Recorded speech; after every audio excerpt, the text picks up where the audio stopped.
Hi, everyone. We're going to post a recording, one of my favorite recordings we did over the last few years when we invited Ringu Tulku Rinpoche down to give a talk about Guru principle and devotion. I found this talk really inspiring, and let me read a little bit of the description. During this session, Ringu Tulku Rinpoche discusses how to cultivate a discerning attitude to avoid the potential pitfalls of devotion and how mindfulness-awareness meditation plays a central role in expressing our intelligent heart. We're going to hear from Matt DeRodio in a minute, who has a pretty close friendship with Ringu Tulku Rinpoche, about why we invited him down and why we asked him to give this particular talk, which was titled Intelligent Heart, Devotion in the Buddhist Path.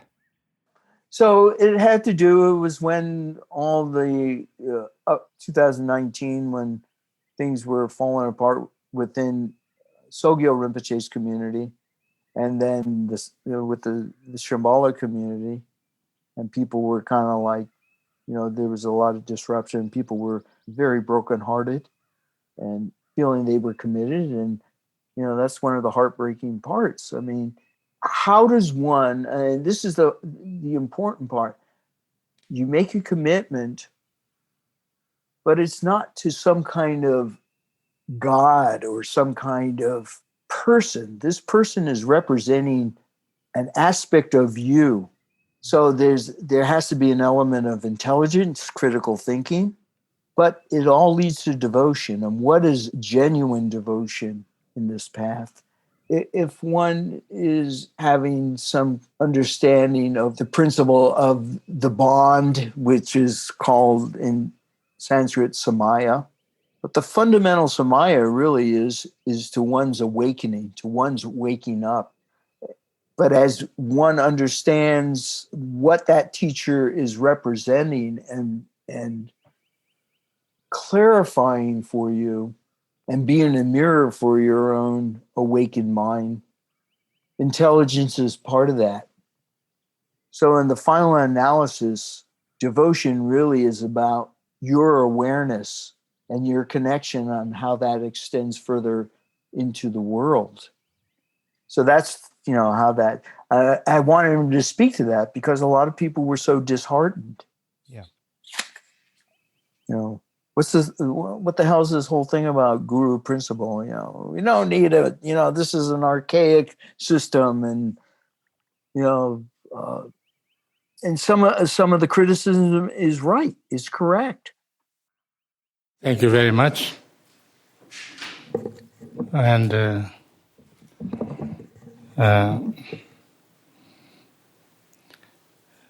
I would like to thank for inviting me here, and that all of you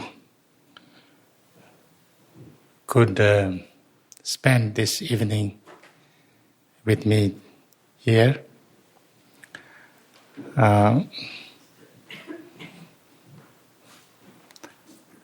Devotion, he gives a nice title. What is it called? Intelligent heart. Intelligent heart.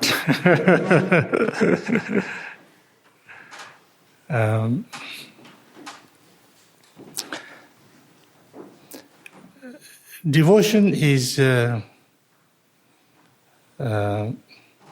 regarded as a very important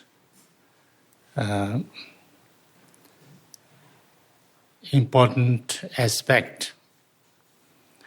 I think in many different spiritual traditions, and it has a place in Buddhism also.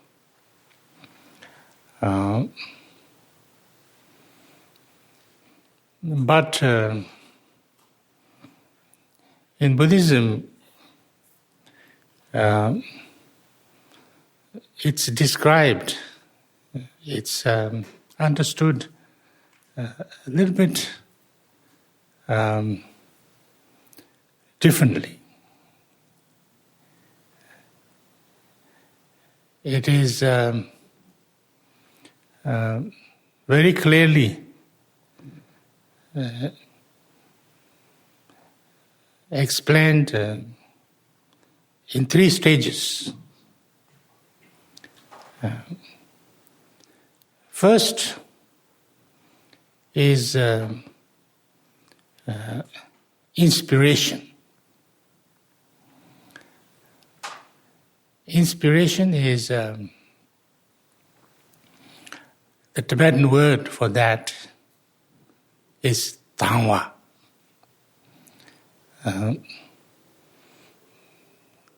That means that whether it's a book that we are reading or a kind of teaching that you listen to, or sometimes a person that you meet, whatever which actually inspires you, which you feel is correct, where you can kind of where there is a kind of feeling that this is right, or this is truth, or that you can connect with. So that inspires you. There's something that is that touches you at your core, in your heart. That's called. That's my watch talking.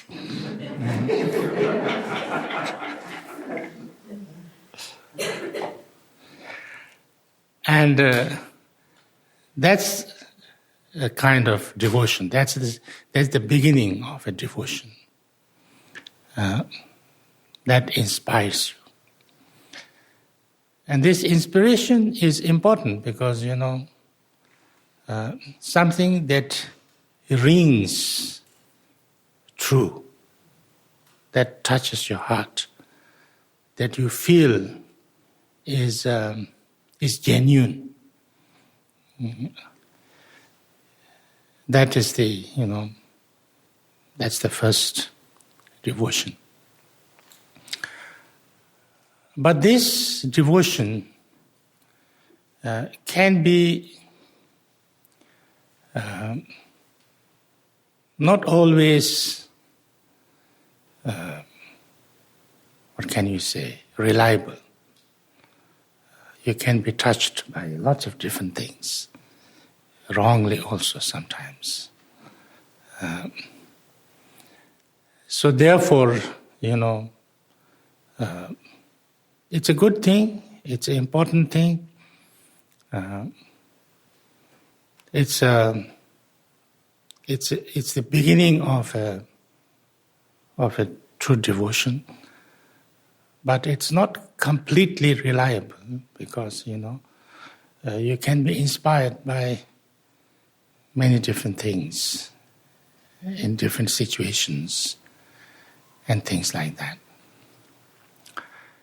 This leads to the second level of devotion. And that's what we call as aspiration. Now you are touched or you are inspired. You feel that this, I would like to explore this. I would like to try to actualize this situation, or I would like to become or make myself kind of become like that situation. Whether it's a person, then you want to become like that person. Whether it's a teaching, you want to actualize that experience. And that is called aspiration. And you actually try to go a little bit more deeper into that. That is the second kind of devotion. And here, it's not just inspired, but you also do some actual experiment, maybe, practice, or, go deeper into this that you are inspired with, and try to look at it a little bit more closely, become a little bit more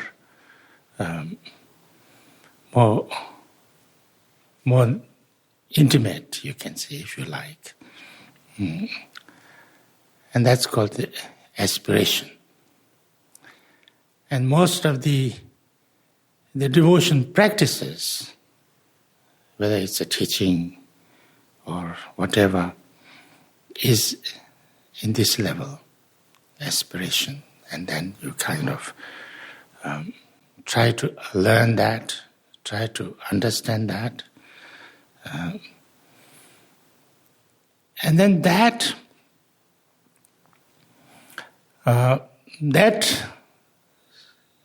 supposed to lead you to the third kind of a devotion, which is what we call certainty.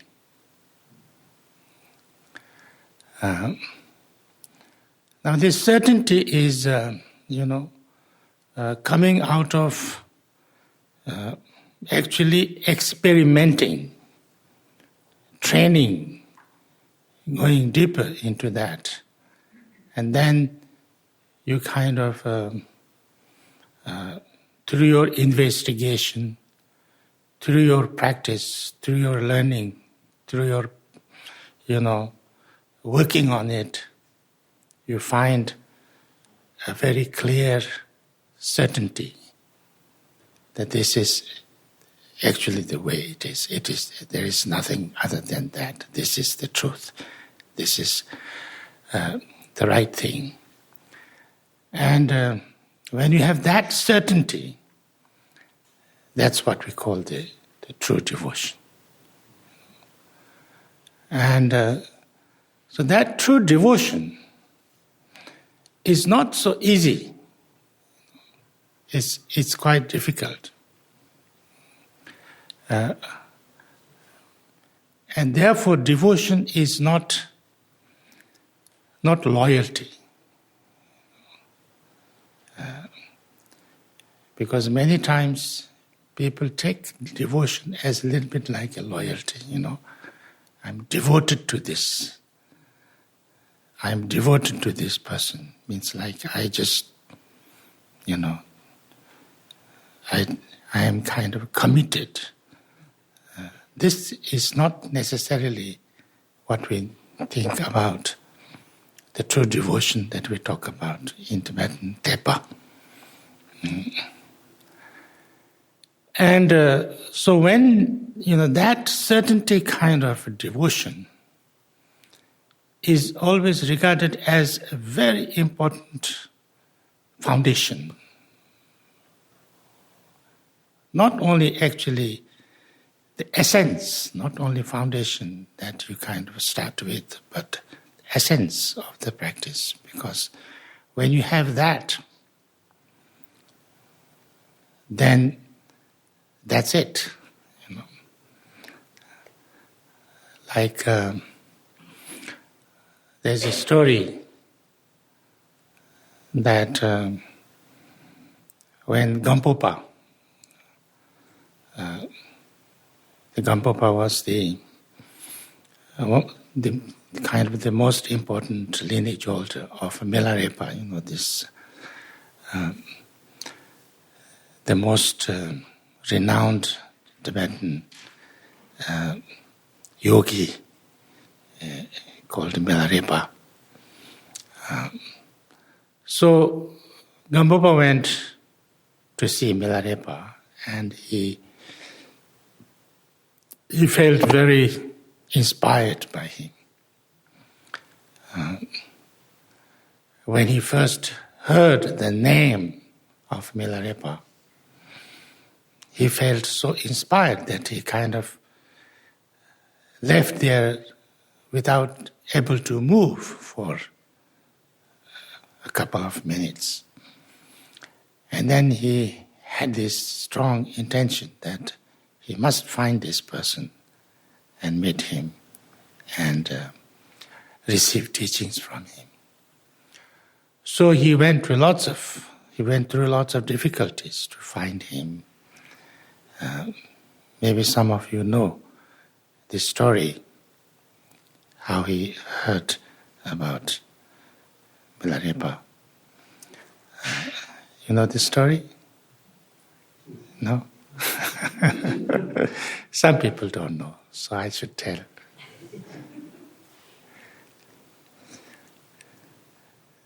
Gampopa at that time was a Kadampa student, and he was,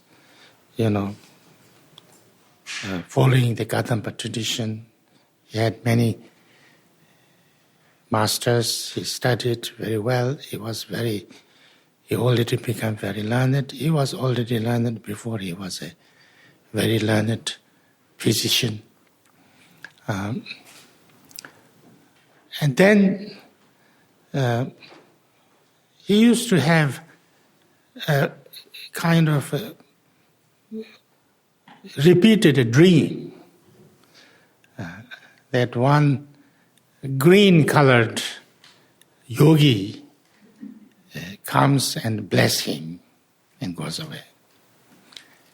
And then he went to his teacher and said that, I have this repeated dream that one green-colored yogi comes and bless me and goes away. What is this? And his teacher said, I don't know, but it could be an obstacle. So you should do a retreat on Miowa. There's a practice called Miowa, Achala, which is supposed to be good at, getting rid of obstacles of your meditation. So you should do a retreat on this. So he did. He found a small retreat, kind of a cabin outside the monastery, a little bit on the top of the mountain. And then he was doing retreat there. And every evening he used to go for a walk around the monastery. And on that path, below a hanging rock, there was 3 beggars sleeping. And then one night, these 3 beggars were kind of talking, just talking, chatting. And one beggar was saying that, I wish tomorrow a rich sponsor comes to the monastery and he offers a very nice soup, a very thick soup with lots of meat in it, and a very big piece of meat with lots of fat may fall into my cup. So when he was saying this, the next beggar was saying, if you make a wish, can't you make it a little bit better than that? You are a man, you are a human being, and you can't, your wish can't go a little bit better than that. Just a cup of nice soup, And then he said, but what would you wish? What kind of bigger and higher wish you have? He said, the wish, you can wish anything, it's not necessary that you have to wish something small. I would wish to be like the king of Tibet, who can, conquer many countries, and he's so powerful and so strong and so rich and so brave and so nice, and why can't we wish like that? It's just a wish anyway. And then the eldest one was saying that, please don't talk like this, wishing for a cup of soup and things like that, because usually at this time that retreatant is walking around this place, and if he hears, he would be laughing at us. And at that time, he was actually walking that way, and he could hear everything. And then he said that if you really have to wish something, I would wish even better than the king of Tibet. And they said, what is better than king of Tibet? He said, I could wish to be like Milarepa. I said, what is Milarepa? Milarepa is somebody who is, totally free from all kind of problems. He doesn't need any food to eat.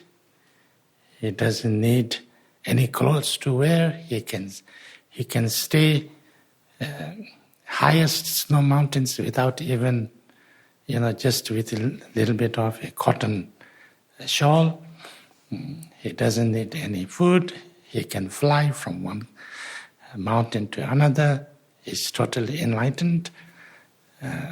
He's got rid of all the problems forever. I could wish something like that. And that's better than the king of Tibet. So during this discussion, Gampopa was listening. And then when he heard the name Milarepa, he felt so inspired, like we were talking about. And so he went home, made a soup exactly the way they were talking about. And this next morning he came and invited them to his cabin and said, I'm very sorry, but I heard what you were discussing last night. And I have this soup, so please come and have some soup with me.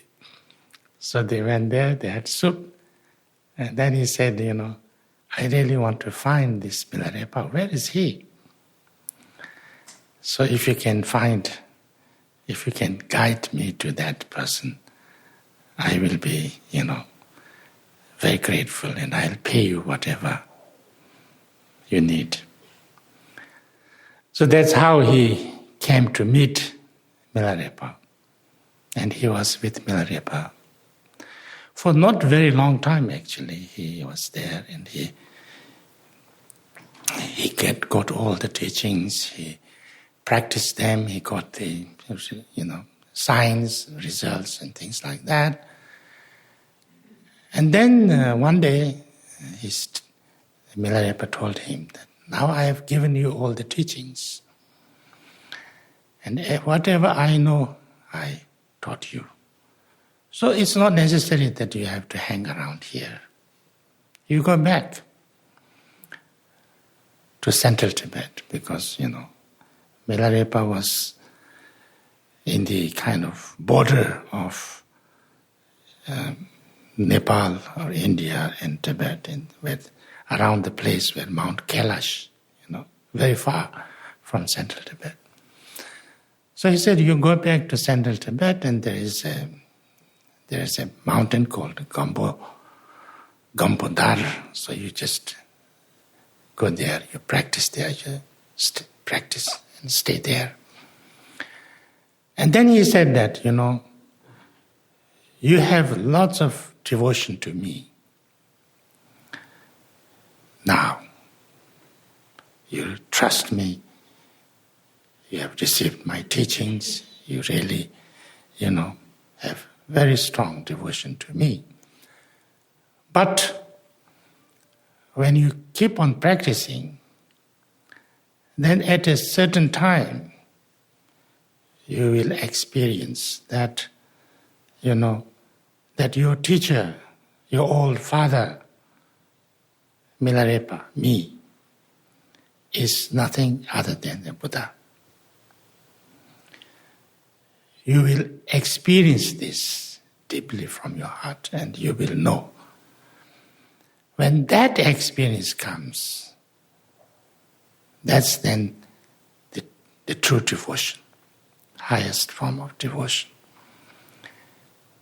Because that only comes when you actually experience the true teaching that I've been given you. And when that happens, then you can also teach. You can teach, you can share the teachings that I've given you, not before. So, this happened. He thought that time that, my devotion is so strong to Milarepa. It was there right from the beginning when I heard his name. So it can't become better, but actually it became better, stronger, clearer, completely certain, and things like that. So therefore, that's the real certainty, complete devotion. That's why devotion becomes important, because devotion is a practice. The more you understand the teachings, the stronger your devotion becomes. So therefore, it's very important to understand that, when we talk about devotion or the relationship between the teacher and the student, the relationship between the teacher and the student is the teaching. Nothing else.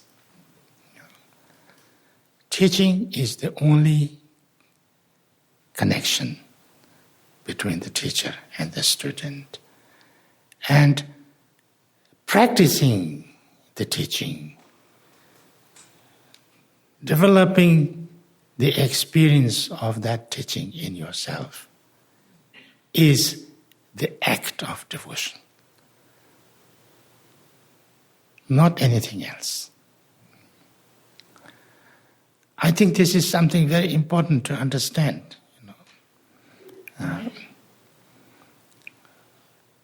Otherwise, you kind of you don't know what to do with devotion. And this is very important to know what to do with devotion or inspiration or whatever. That it is, the relationship with the teacher and the student is the teaching, and then what we have to do is the practice of the teaching. It's why it's always said that the best offering a student can do to the teacher, or the best way the student can please the teacher, is practice. This is the understanding, this is the main understanding, and I think it's very important. Now, therefore, the most important thing, it's very, very important. It's actually starts with this in most of the Vajrayana teachings, how to examine your teacher. Teacher becomes important because, the main reason why we have not become free from suffering, and we have not become wise, or we have not transformed ourselves. We have not learned how to be, free from all kind of problems and difficulties. Is because, not because we don't want to. Everybody wants to be free from problems and suffering and pain. Everybody wants to have have to attain the highest form of happiness and joy and liberation. And they try their best, everybody. That's why we are so busy. But it's because we don't know how to. So therefore, if there is somebody who can show us how to do that, that's very, very important. We need somebody who can guide us, who can teach us, who can help us to work on ourselves, to bring wisdom, to develop our positive qualities, to awaken ourselves. It's very, very important. Because without that, we couldn't do it. But the problem is, we need to have a teacher or a guide who actually knows how to do it. If we get a wrong one, it doesn't work. Yeah? It could actually even mislead us. Getting a wrong teacher and then totally relying on that wrong teacher is the worst thing that can happen to us. There's the story of, Angulimala. Most of you have heard. He originally was a very bright student, actually the brightest of the whole group. Very bright, very intelligent, very strong, very hardworking, But then somehow, I wouldn't go into the details, he annoyed his teacher. And teacher became very, very upset with him. But he didn't want, he couldn't punish him because he was too good. So he misled him. He said, I'll show you, give you the most secret teaching. The most secret teaching is that if you kill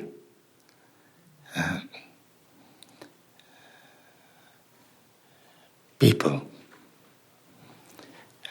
and cut their small fingers and make a mala of that, if you kill 1,000 persons and make a, mala of that, their little fingers, if you succeed to do that, then you will become very great, something like that. Whatever, I don't know, but you will achieve it, whatever you want. So because he had some devotion or some trust in his teacher, so he just went and started killing people. And because he was so strong and he was so intelligent, and so he could, the army of the whole kingdom couldn't get him. So he became a very, like a big terrorist thing. It's a terror. So he, nobody could come and go in that area. So he keep on killing people and cutting this little finger and, making a mala. And then he had 999. Now he needed just one more. And he couldn't get anybody because nobody was coming out of their place and everything was secured by the army and things. Then he was thinking, now what can I do? Because I can't find anybody. Then he thought, maybe there's one person who will not run away from me. And that's my mother. I'll go and kill her and get her little finger. And he was going that way. And then he found Buddha. Buddha was walking in front of him. He was overjoyed. Oh, now I don't have to kill my mother. I can kill this stupid monk. So he ran after Buddha. And Buddha was walking quite slowly. And he was really running, and he was a very good runner. But he couldn't catch him. And after some time, he had to say, hey, stop. And Buddha stopped and turned back slowly and said, I stopped long time ago. You're the one who is not stopping. He got a little shocked because nobody dared to say something like that to him like that. And then he had discussion with Buddha. He said, I'm going to kill you. You know who am I? I'm Angulimala. He didn't see any fear in Buddha's eyes. And Buddha said, why do you kill? He said, well, if I get one more thing, I will get, I don't know what, some kind of a moksha or whatever. And Buddha cut a leaf from the tree that's growing next to him and says, please put this back on the tree. He said, how can I put it back on the tree? You have already cut it. So you can't put it back? He says, no. Can you give back the life that you have taken? No, I cannot. Then how can you take a life that you cannot give? So they start to talk, and then after some time, he realized that he was totally misguided. And then he said to Buddha, please, I want to follow you. And Buddha said, okay, you become my monk and you stop doing these negative things, and then you can change. So he did that, and then he became. So therefore, this is important, is to have right kind of a good, a genuine teacher. And that is something not always easy to,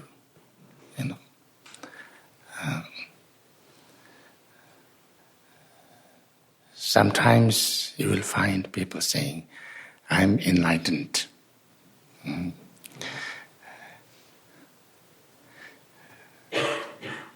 I got enlightened in the Himalayas. I've seen some person like that. But when I hear somebody saying, I'm enlightened, I know he's not enlightened.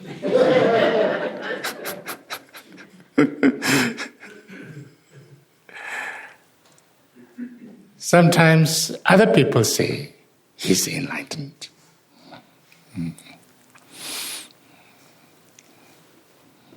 You don't know, I don't know who is enlightened, who is not enlightened, because I'm not enlightened.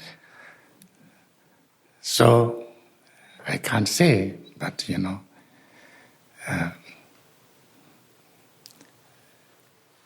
can a little bit, I think, see somebody is not enlightened. Because if somebody has even little bit of realization, they wouldn't have anger and hatred.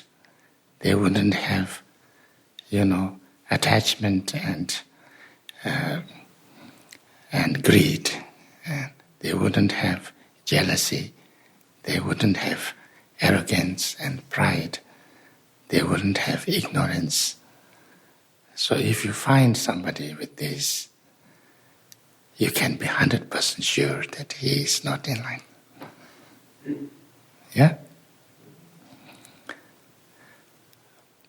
But it is not always necessary that if that person is not enlightened, he or she cannot be a good teacher.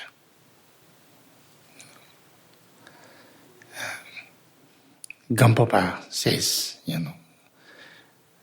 that ordinary people, unenlightened people, can be teachers and good teachers also. Because, of course, if we can find a very enlightened, great bodhisattva teacher, that's great, but, it's not always easy. And we don't even know. But if we have a teacher who is ordinary, who is just, samsaric person, but if he or she is genuinely practicing Dharma and living what he or she is teaching, then it's okay to learn the Dharma from that person or persons.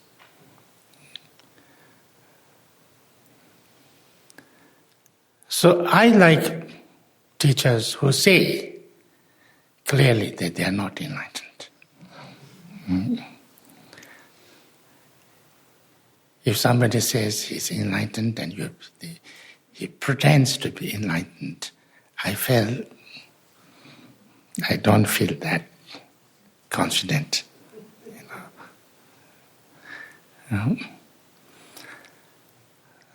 But then,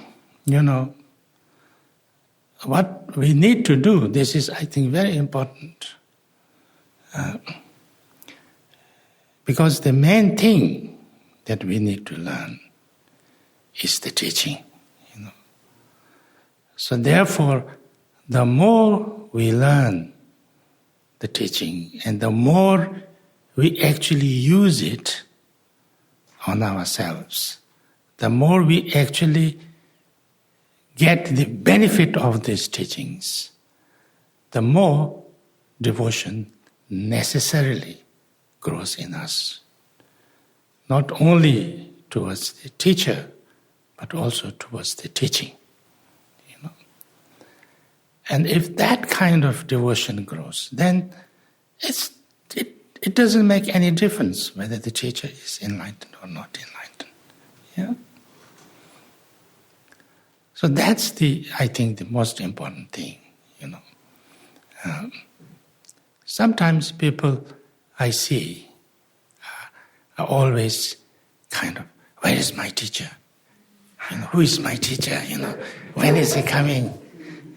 I've heard people saying this, even asking me, who is my teacher? Where can I find my teacher? As if there is one assigned to you, by the kind of Almighty or something like that. I don't think it's like that. You know,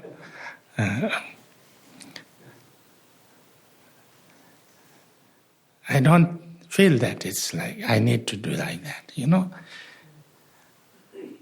I have been very fortunate to have many great teachers,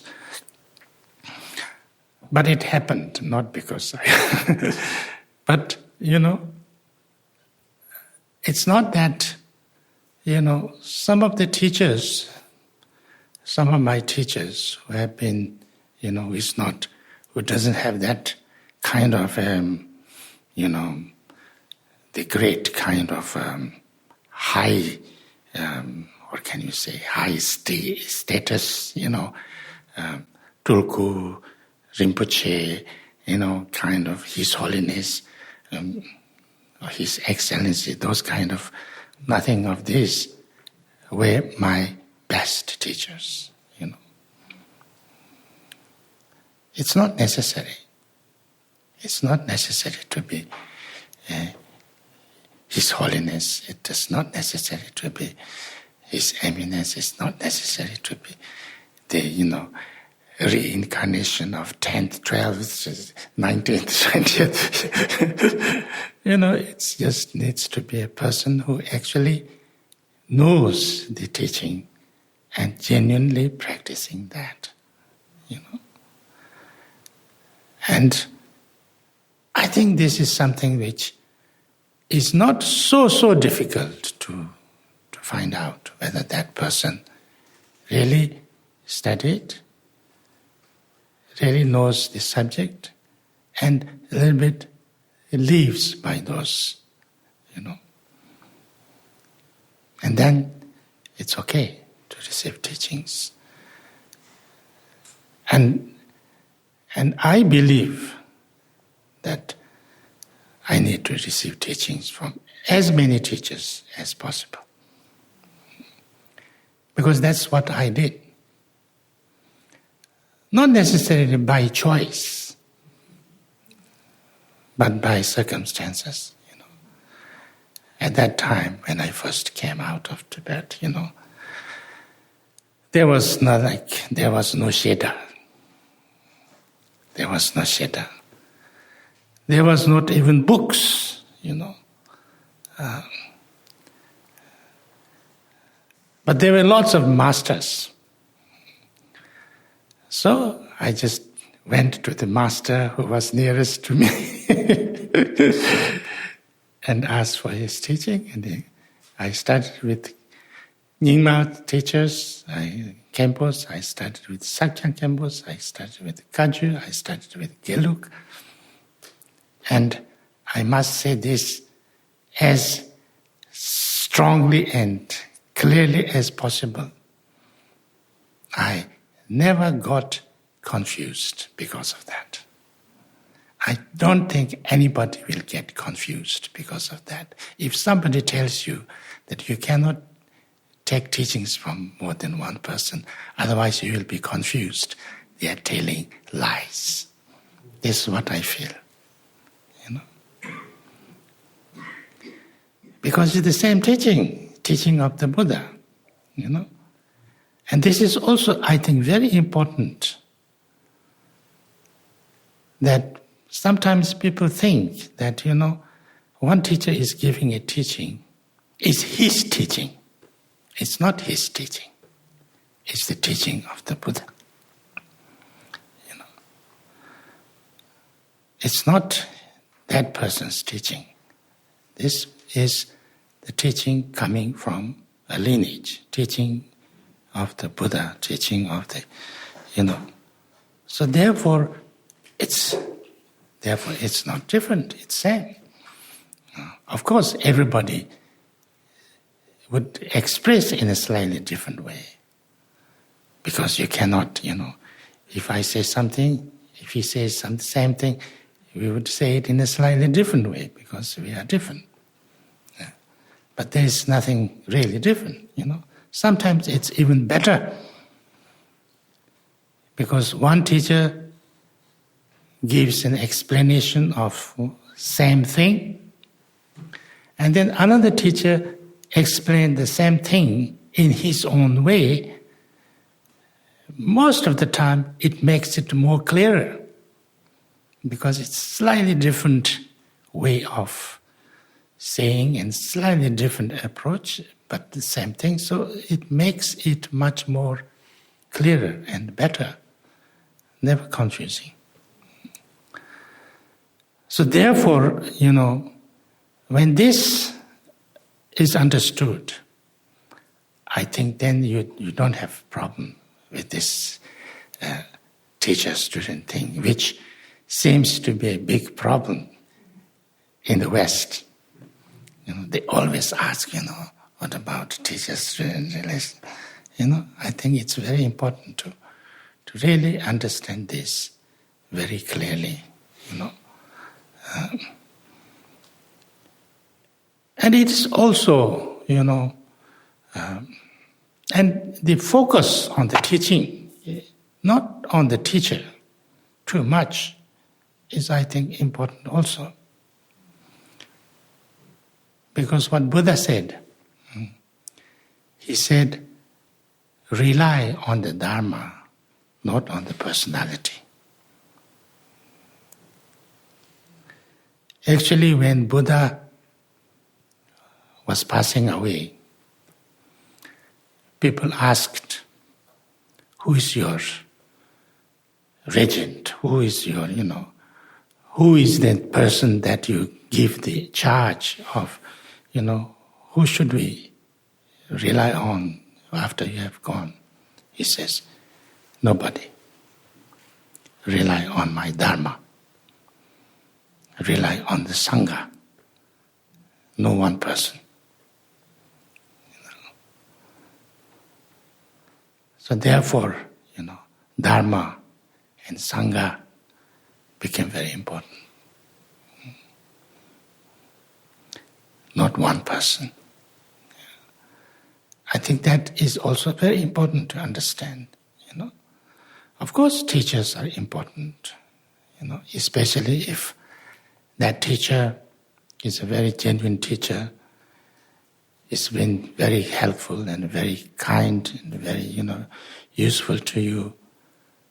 You would feel very devoted. You will feel very, great gratitude, and you feel very connected and very strong, kind of, and that's very good. That's very, very good. But it's also important to understand that the main thing is not the personality of the teacher, but the teaching.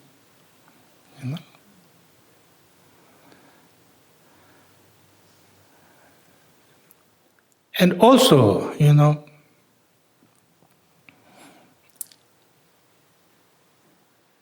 I think it is important to understand this, maybe, I feel. That anybody, anybody can have also obstacles. Whether they are teachers, actually, people who have a little bit more higher level of practice get more obstacles. An obstacle is sometimes called Mara. It's Sanskrit word called Mara. Mara? It is said the Buddha, when he was about to get enlightened, the Maras was coming trying to obstruct him. No? In the story of Buddha. He was supposed to get enlightened at the dawn of that night, on the full moon night of this Vesak. And in that first part of the night, the Maras came and tried to obstruct him. First with, lots of nice dancing girls, and then lots of, threatening demons and things like that. That's kind of, these are symbolic maybe, but So even at that stage, the Maras happen. So therefore, the Maras can happen, the obstacles can happen to anybody. I think it is also important to understand these obstacles, the maras, whether it's happening to yourself, whether it's happening to your teacher, or whether it's happening to your sangha. These maras, very important to recognize. I think you should read my book on maras. I'm trying to advertise it. You have seen that book that it's not my book, actually. It's a book by Whittier Rinpoche on the maras. I once taught it, and then some of my students tried to kind of, transcribe it and made into a book. I have lots of books. I'm a great writer, but I didn't write anything.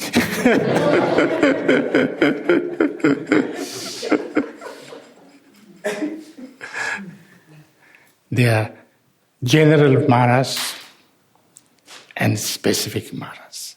4 general maras. Then specific maras, outer maras, 6 outer maras, 6 inner maras, 6 secret maras, 6 specially secret maras. It'll be interesting. I think it's important to understand, people can have obstacles. And so therefore, sometimes, it is,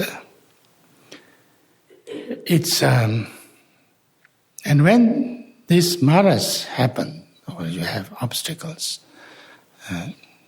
you need to recognize that this is obstacles happening, and then you have to try to use remedies for that, try to get out of that, And if somebody, whether it's your student, or it's your teacher, or your friend going through these matters, you should also try to help them. Most important is compassion and trying to help, not to denounce, not to punish. You have to help. If there is a problem with some of your close people, whether it's your friend or your student, or your teacher, you need to help them to become better. That's how you can strengthen your own practice. That's how you can strengthen the sangha. That's how you can strengthen and help your students. It's not always easy, of course, but I think that's the main thing. That's the important thing.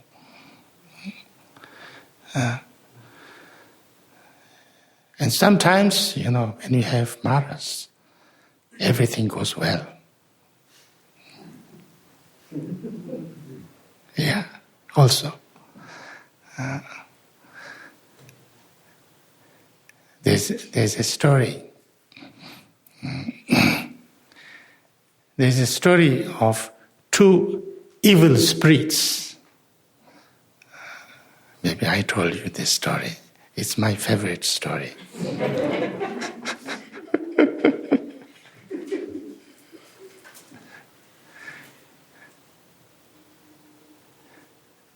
There are many, evil spirits, but there were 2 special ones. One is called Zen, and another called Jalpo.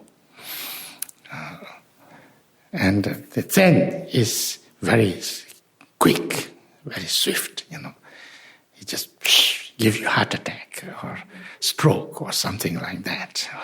Just gives you an accident. The Jalpo is more subtle. So these 2 people met on a pass. And then, Jalpo said, I'm the best. And the Zen said, I'm the best. And then Then they decide to make a contest. Who can harm people the best way? And so they try to find some targets, some, what you call it? Yeah. And they looked around and they saw 2 lamas in 2 caves in this, kind of solitude place. And they selected a lama each. And the Zen went, like a lightning, it went and pushed his lama, over the cliff. The lama fell down, died. He come back in 1 second and says, "Look, I've done it. How good I am, And Jalpa said, "Oh, did you actually harm him or helped him? Look what's happening to his consciousness." And his consciousness was going to Dewachen, to the Buddha realm.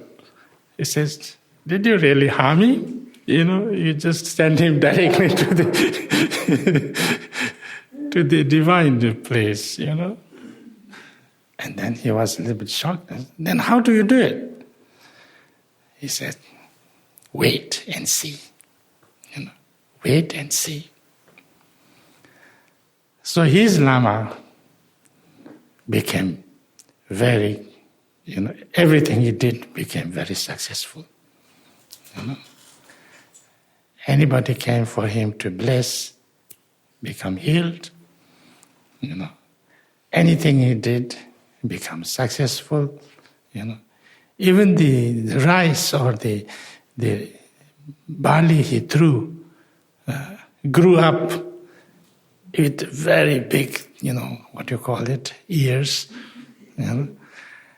And, he became so popular and so, so many students, everybody was very kind of impressed by him and devoted. And so he became too busy. He became too kind of,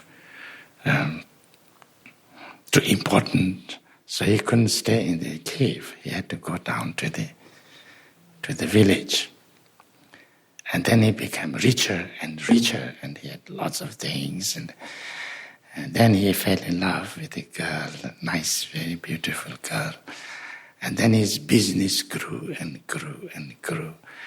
And then he had lots of, activities, and lots of worldly things, and then he made some enemies here and enemies there, and some people were jealous with him, some people were angry with him, and then there were lots of kind of dissents and fightings and things like that. And one day somebody killed him, and he died. There was no dharma in him, all forgotten and finished. So he became a slave to this Jalpo. And then he called his friend Zen and says, "This is how you do it."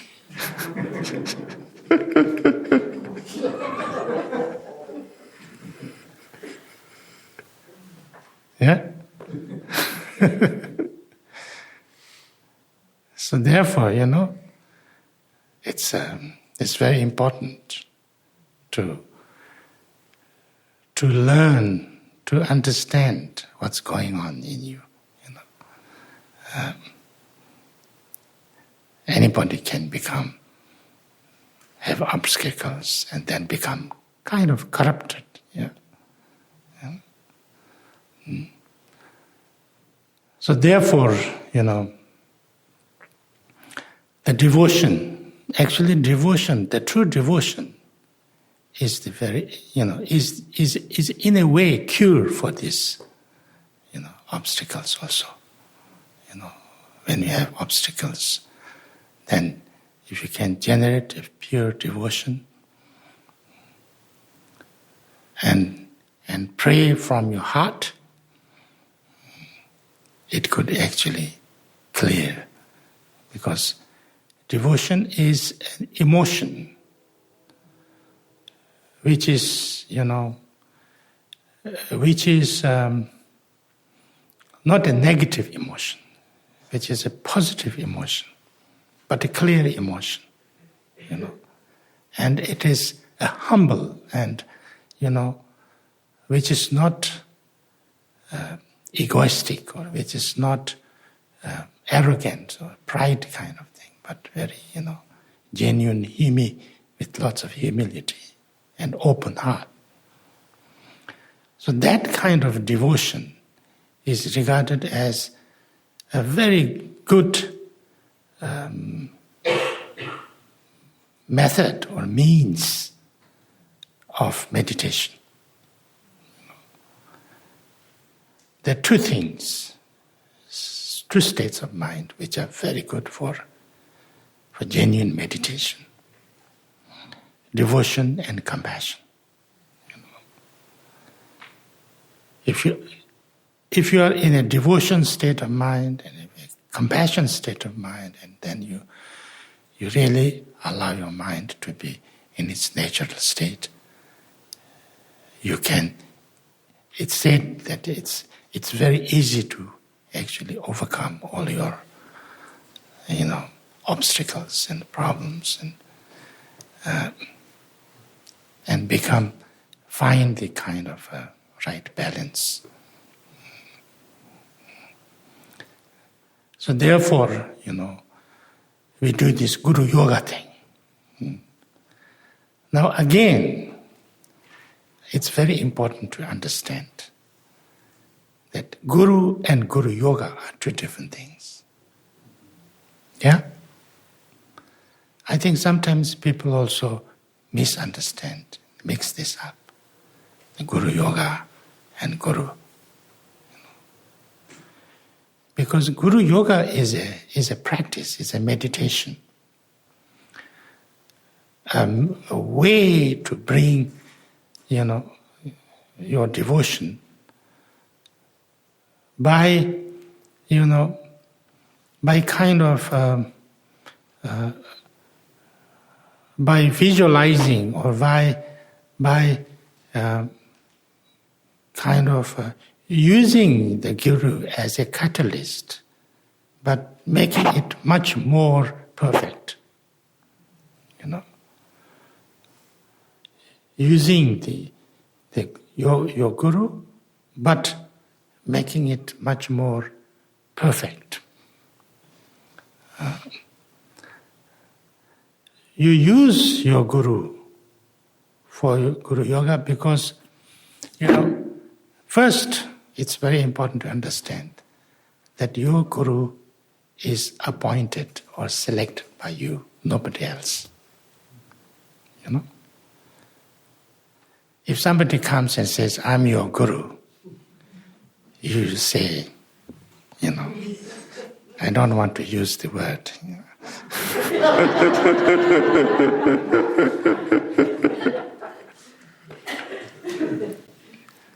So Guru is somebody whom you looked everywhere and found that he or she looks like the most qualified and most kind of trustworthy and dependent person in the whole world.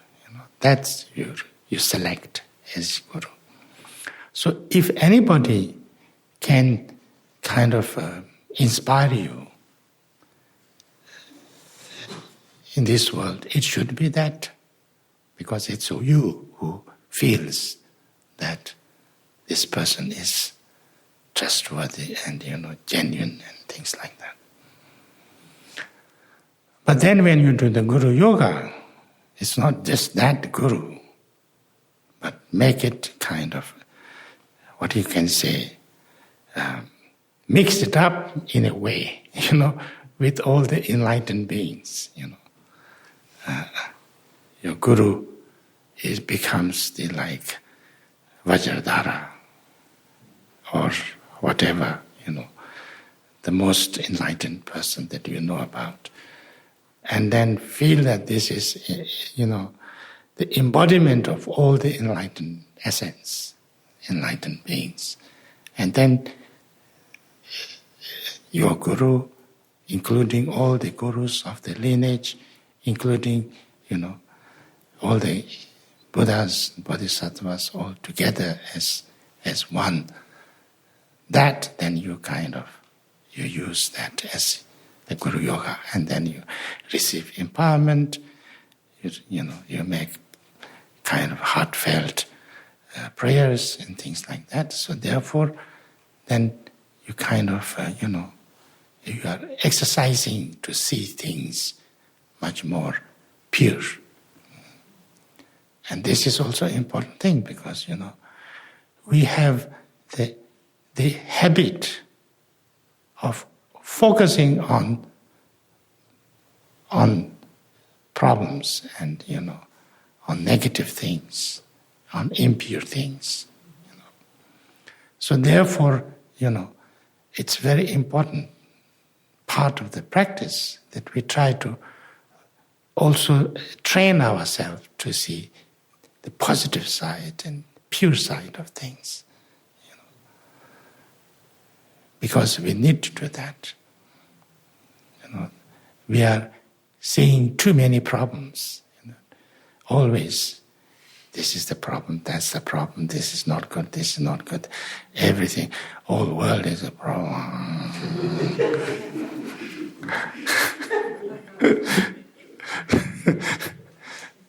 Yeah? It is like that in a way, but, but it's like that because we are habituated to focus on the negative things. There are positive things also. There are lots of positive things in the world, even now. There are lots of positive things in America too.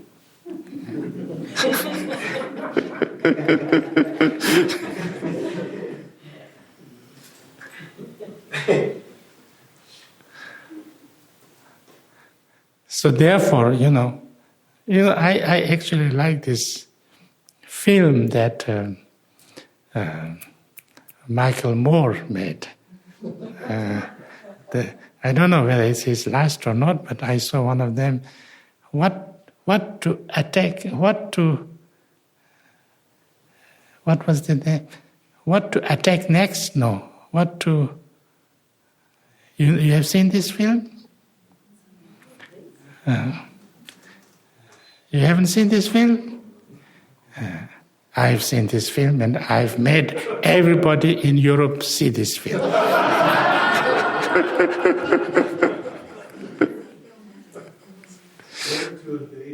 Huh?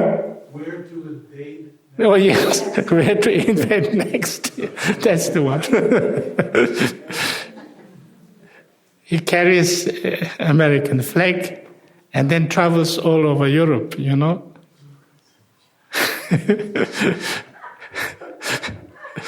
And then he finds some very, very nice things there. Some very nice things there. And then he says, where it comes from? And they says, it comes all from America.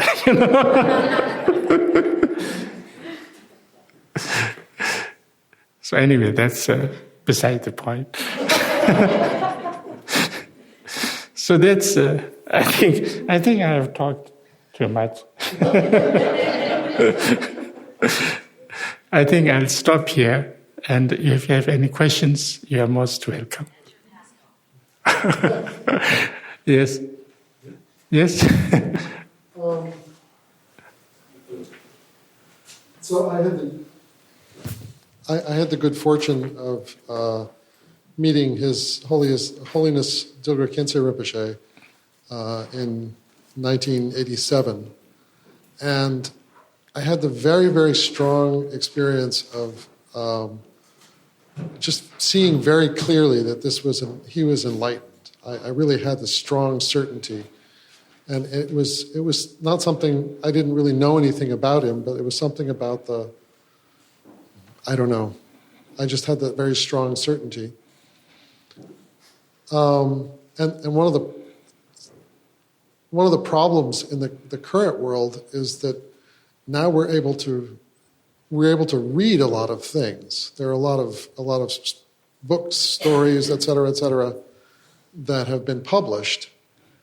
And so I've read some things about Khyentse Rinpoche's life, and there are things that have happened where I go, what? That didn't really sound enlightened. Even at the last visit with Changling Rinpoche, Rinpoche recounted a story where it seemed like Changling Rinpoche was saying that Khyentse Rinpoche and his wife bickered, had arguments. And so you go,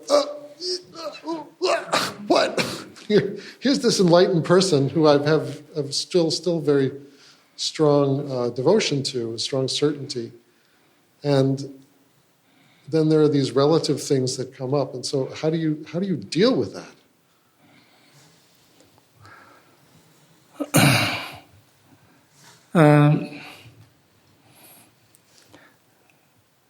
We live in samsara.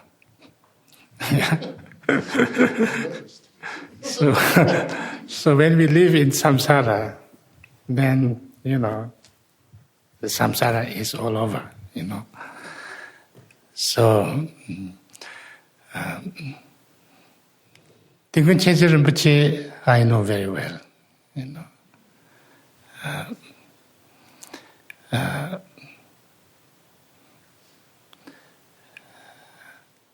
He's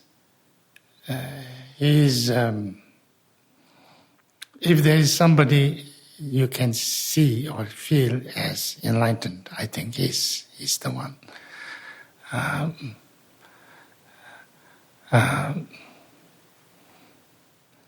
His wife also is very highly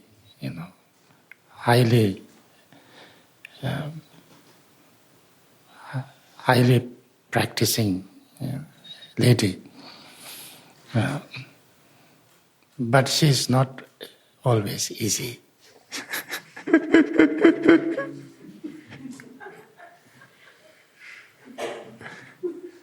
Why not?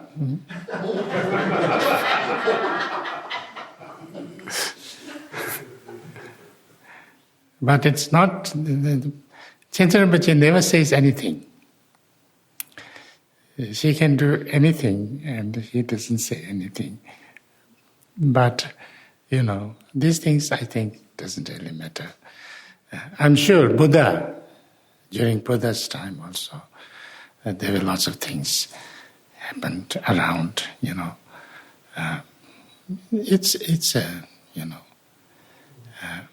and also there's a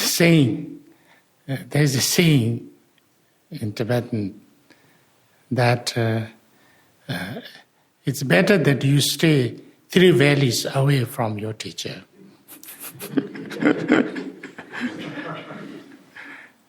There is also some truth to it, because if you are always nearby, you will always have some problem, If not the teacher himself, maybe his wife, or maybe his attendant, or maybe his followers, or maybe, there is always problem. People are samsaric beings, so therefore, like that. And I think it's very important also, as I said before also, it's not that, people who are very highly realized people, it's not that they have like, they're not like otherworldly, They are human and lives in a human community. So have to deal with all the human things and lots of difficulties. People always find faults. It's not always easy to be a teacher also. Yeah. Many times, I'm not really a teacher. I'm just, the lowest of the low and the worst of the worst teacher. And I don't treat people as my students. I treat them as my friends. But many times, there's whatever I say or whatever I do, it's a problem.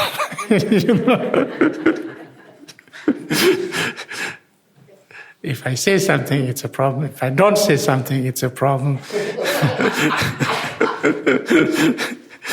If I do something, it's a problem. If I don't, it's also... sometimes it's like that. It's like...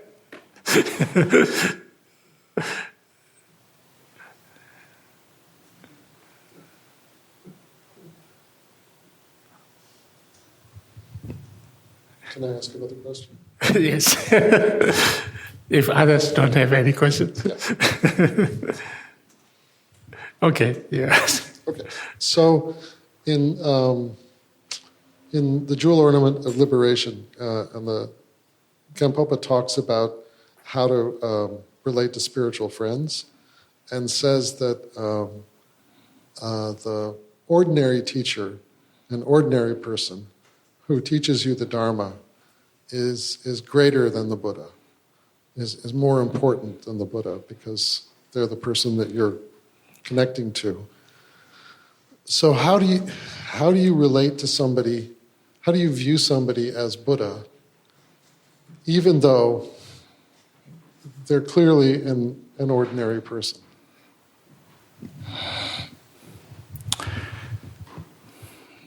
I think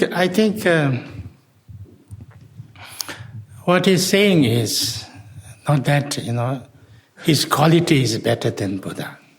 It's not like that. But ordinary teacher, a genuine, good ordinary teacher, ordinary means like samsaric teacher, is more important or more, because we can't connect with the Buddhas. No, Buddha is not there now, or at least we can't see Buddhas, but we can see this teacher, and we can connect, and we can learn. So therefore, for us, he or she is, in a way, more important than the Buddha.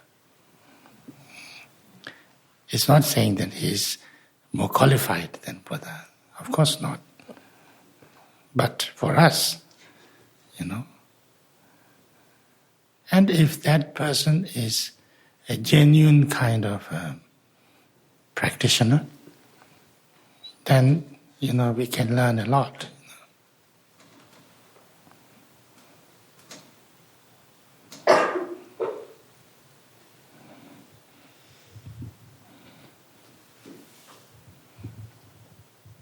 Any other?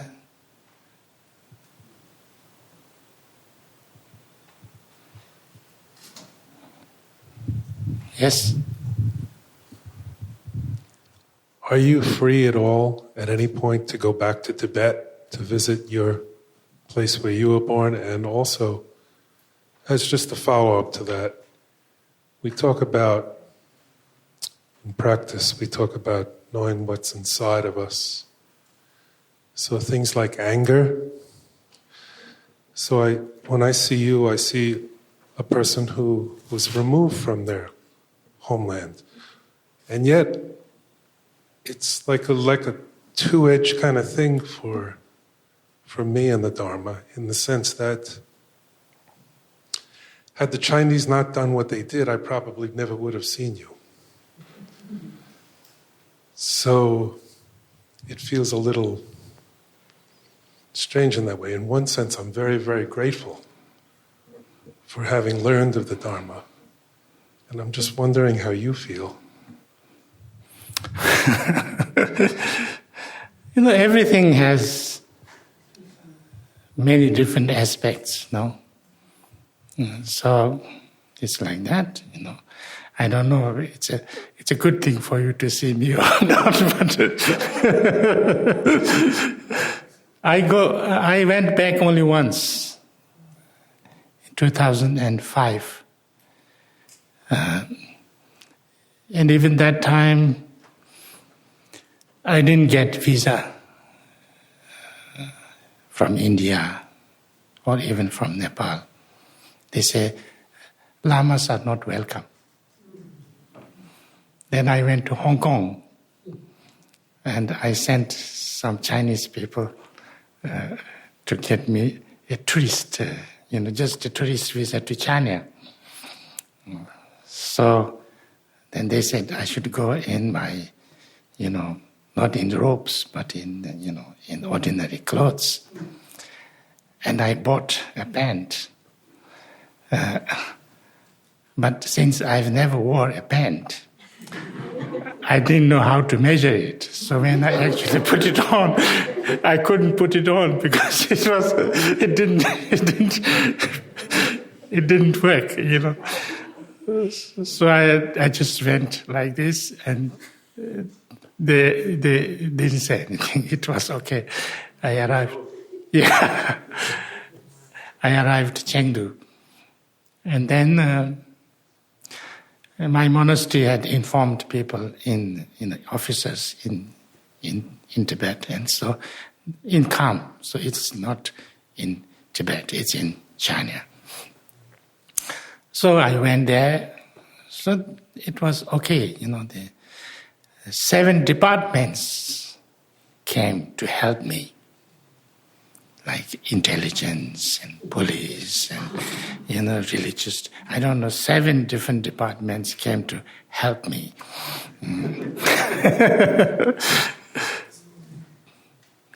So I was there for 1 week in my monastery, a little bit nervous because on top of this, my monastery, someone on the campus in my monastery made a video CD with lots of songs,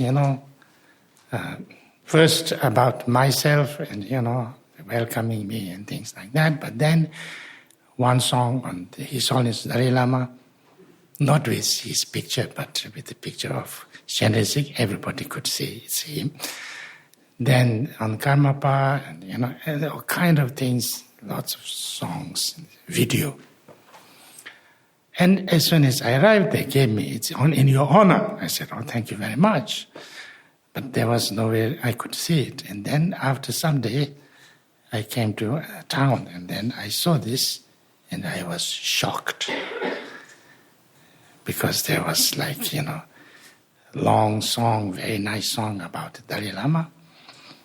But one about Karmapa, there it's saying that, he kicked on the head of the communist and went over the Himalayas.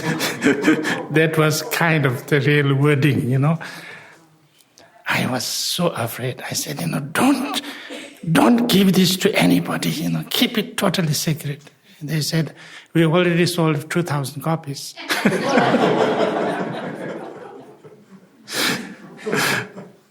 So I thought, they would close the monastery and arrest all of us. But it didn't happen. So later on, they called the singer. And they said, what is this? The singer said, I don't know. I don't understand what is written there. I just was told to sing it, so I sang it. So then they called the Kempo, who wrote the song. And then he wrote a commentary on this, 50-page long commentary, making it very Buddhist philosophical. And he didn't get arrested. So it was very lucky. But that was my last visit. I didn't dare to visit after that.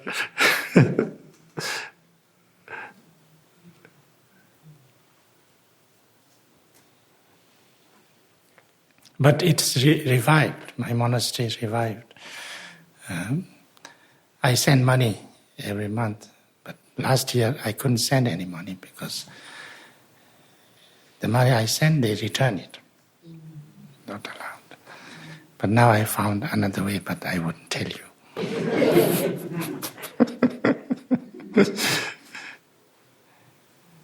We have rebuilt the monastery. We have Sheda now. We have Drupta now. We have a school. We have a clinic. They nearly closed the school, but now it's okay. But it's becoming now it's, at this moment, it's becoming tighter and tighter every day almost. Yeah. So nobody knows what will happen.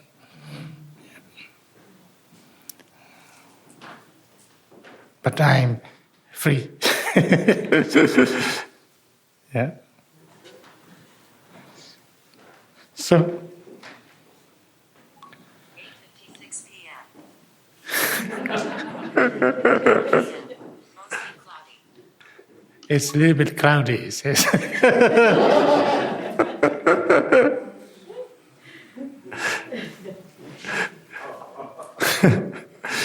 Anybody, any more question? No? I think that's enough, no? So thank you very, very much. Thank you.